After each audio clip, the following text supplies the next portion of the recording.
एकीकडे बदलापूरचं प्रकरण ताजं असताना दुसरीकडे नाशिकमधील सिडको परिसरात असलेल्या एका खासगी क्लास चालकाकडून 5वीत शिक्षण घेणाऱ्या विद्यार्थिनीवर अत्याचार करण्यात आला असल्याची घटना घडली आहे। या संदर्भात अंबड पोलीस ठाण्यात गुन्हा दाखल करण्यात आलाय। या प्रकरणी सिडको वासियांमध्ये प्रचंड संताप व्यक्त केला जातोय। सिडको येथील उपेंद्र नगर परिसरात खासगी क्लास चालकानं इयत्ता 5वीत शिकणाऱ्या अल्पवयीन मुलीसोबत फळ्यावर कविता लिहिण्याचं सांगत तिच्यासोबत अंगलट करून तिचा विनयभंग केला। यामुळे अंबड पोलिसात पॉस्को अंतर्गत गुन्हा दाखल करण्यात आलाय। उपेंद्र नगर येथील खासगी क्लास आहे। संशयित क्लासचा चालक शिक्षक वय 32 यानं 5वी इयत्तेत शिकणाऱ्या अल्पवयीन मुलीला फळ्यावर कविता लिहिण्याचं सांगत तिच्या मागे येऊन अंगलट केलं।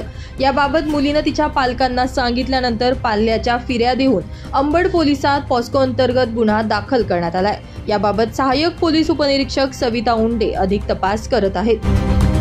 आपल्याकडे काल दिनांक 23/8/2024 रोजी एक गुन्हा दाखल झाला आहे 553/2024। तर त्याच्यामध्ये BNS सेक्शन 74-75 आणि त्याच्यामध्ये पॉस्कोचं सेक्शन ॲड केलेले आहे 12 प्रमाणे।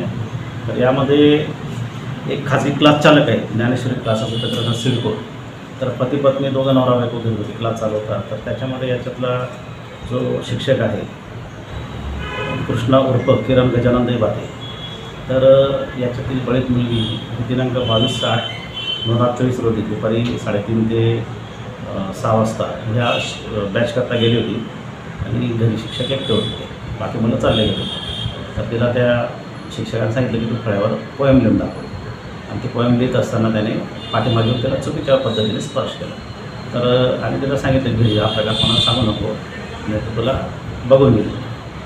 नंतर ती दिनांक 23/8ला क्लासला जायला त्यांनी नकार दिला आणि तिला विश्वासात विचारलं की का नाही जाते। तर तिने हा प्रकार सांगितला हिला।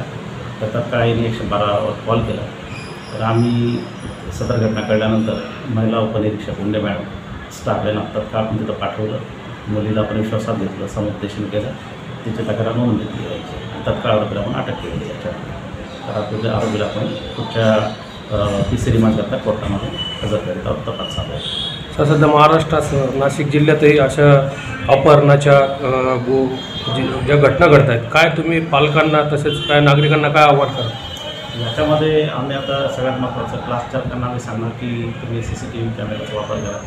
नंतर जे नोंदणीकृत क्लास आहेत त्यांची आम्ही पडताळणी करणार आहे आणि पालकांनासुद्धा ज्या ठिकाणी तुम्हाला सुरक्षित असं वातावरण आहे, जास्त समोर जातात अशा क्लासला टाकायचं आहे आणि परिचित असे जे शिक्षक असतील त्यांना तुम्ही डेली जाऊन किंवा आठवड्यातून जाऊन तुम्ही भेटू शकता।